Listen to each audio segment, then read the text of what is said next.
ಮಿತ್ರರೇ, ಎಲ್ಲರಿಗೂ ನಮಸ್ಕಾರ. ಏಪ್ರಿಲ್ 20ರಂದು ಕವನದ ಸರಪಳಿಯನ್ನು ಆರಂಭ ಮಾಡಿದೆ.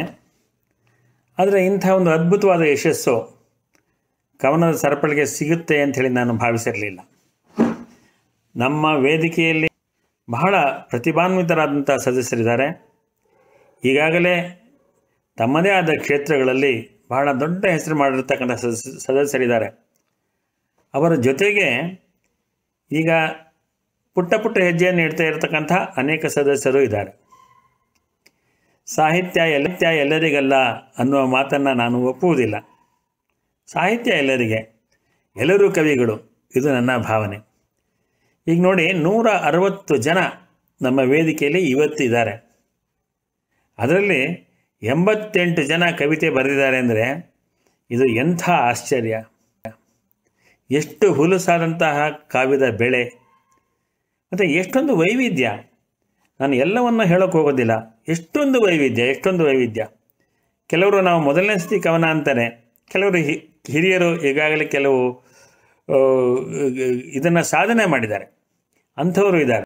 ಸೊ ಇದು ಯಾವ ರೀತಿ ವರ್ಣನೆ ಮಾಡೋದು ಅಂತ ನಾನು ಹೇಳೋಕ್ಕಾಗಲ್ಲ. ನನಗನ್ಸುತ್ತೆ ನಾವು ಇದನ್ನು ಪ್ರಾಚಾರ್ಯ HSK ಅವರಿಗೆ ಅರ್ಪಿಸಿ ಅವರ ಶತಮಾನೋತ್ಸವ ಸಂದರ್ಭದಲ್ಲಿ ಈ ಸರಪಳಿಯನ್ನು PDF ರೂಪದಲ್ಲಿ ತರ್ತಾ ಇದ್ದೀವಿ. ನೀವೆಲ್ಲರೂ ಮನಸ್ಸು ಮಾಡಿದ್ರೆ ಇದನ್ನು ಮುದ್ರಣ ರೂಪದಲ್ಲೂ ಕೂಡ ತರಬಹುದು. ಆದರೆ ಅದಕ್ಕೆ ನಿಮ್ಮ ಸಹಕಾರ ಬೇಕಾಗುತ್ತೆ. ಬಹುಶಃ ಪ್ರಾಚಾರ್ಯರ ಶತಮಾನೋತ್ಸವ ಸಮಾರಂಭಗಳು ಮುಗಿದ ಮೇಲೆ ನಾವು ಇದರ ಬಗ್ಗೆ ಯೋಚನೆ ಮಾಡಬೇಕು ಮತ್ತು ಈ ರೀತಿಯ ಒಂದು ಸಂಕಲನವನ್ನು ತರಬೇಕು ಅಂಥೇಳಿ ನಾನು ಇಷ್ಟಪಡ್ತೀನಿ. ನಿಮ್ಮ ಸಹಕಾರ ಇದೆ ಅಂತ ನಾನು ಭಾವಿಸ್ತೇನೆ. ಕಡೆಯದಾಗಿ ಮಿತ್ರರಾದಂಥ ಶ್ರೀಪ್ರಕಾಶ್ ಅವರು ನನಗೆ ಒಂದು ಆದೇಶವನ್ನು ಕೊಟ್ಟರು. ಶ್ರೀಪ್ರಕಾಶ್ ಅವರಿಗೆ ನಾನು ಕೃತಜ್ಞನಾಗಿದ್ದೀನಿ. ಯಾಕಂದರೆ ಈ ಕಾವ್ಯ ಸರಪಳಿಯನ್ನು ಎಲ್ಲೂ ತಪ್ಪದ ಹಾಗೆ, ಎಲ್ಲೂ ಕತ್ತರಿಸದೆ ಹೋಗದೇ ಇರೋ ಹಾಗೆ ಹಿಡ್ಕೊಂಡು ಒಬ್ಬರಿಂದೊಬ್ಬರಿಗೆ ನವಿರಾಗಿ ದಾಟಿಸುತ್ತಾ ಎಲ್ಲ ಕವಿಗಳನ್ನು ಅವರ ತೆಕ್ಕೆಯಲ್ಲಿ ತಕ್ಕೊಂಡು ಈ ಕಾವ್ಯಾನುಸಂಧಾನ ಏನಿದೆ ಅದನ್ನು ಯಶಸ್ವಿಗೊಳಿಸಿದ್ದಾರೆ. ಇವರ ಜೊತೆಗೆ ನಮಗೆ ಬೆಂಬಲವಾಗಿ ನಿಂತವರು ಅಂದರೆ ಶ್ರೀ HL ಗುರುಪ್ರಸಾದ್ ಮತ್ತು HR ಗುರುರಾಜ್ ಶಾಸ್ತ್ರಿ ಅವರು. ಗುರುಪ್ರಸಾದ್ ಅವರು ನಿಮ್ಮೆಲ್ಲರ ಧ್ವನಿಗಳನ್ನು ಸಂಗ್ರಹಿಸಿದ್ದಾರೆ.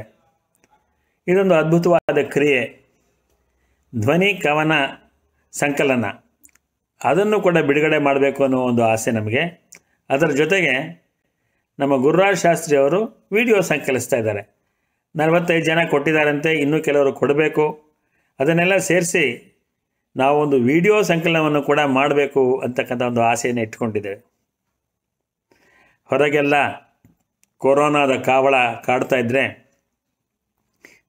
ಕಾವ್ಯದ ತುಡಿತ ಹೆಚ್ಚಾಗಿದೆ. ನಾನು ವಿಶೇಷವಾಗಿ ಈ ಕವನ ಸರಪಳಿಗೆ ಕೊಂಡಿಯನ್ನು ಸೇರಿಸಿದಂಥ ಎಲ್ಲ 88 ಕವಿಗಳಿಗೂ ಅತ್ಯಂತ ಹೃದಯಪೂರ್ವಕವಾಗಿ ವೇದಿಕೆಯ ಪರವಾಗಿ, ಸಂಚಾಲಕ ಸಮಿತಿಯ ಪರವಾಗಿ ನಮಸ್ಕಾರಗಳನ್ನ ಅರ್ಪಿಸ್ತೇನೆ. ಮತ್ತು ಅಭಿನಂದನೆಗಳು ಶ್ರೀಪ್ರಕಾಶ್ ಅವರಿಗೆ, ಗುರುಪ್ರಸಾದ್ ಅವರಿಗೆ ಮತ್ತು ಗುರುರಾಜ್ ಶಾಸ್ತ್ರಿ ಅವರಿಗೆ. ಇವರ ಪ್ರಯತ್ನಗಳು ಇಲ್ಲದಿದ್ದರೆ ನಾವಿಷ್ಟು ಮುಂದುವರಿಯೋಕ್ಕೆ ಸಾಧ್ಯ ಆಗ್ತಿರಲಿಲ್ಲ. ಈಗ ಶ್ರೀಪ್ರಕಾಶ್ ಅವರು ನನಗೆ ಕೊನೆಯದಾಗಿ ನೀನು ಒಂದು ಕವನವನ್ನು ಓದು ಅಂತ ಹೇಳಿದ್ದಾರೆ. ಮಿತ್ರರೇ, ಎಲ್ಲರಿಗೂ ನಮಸ್ಕಾರ.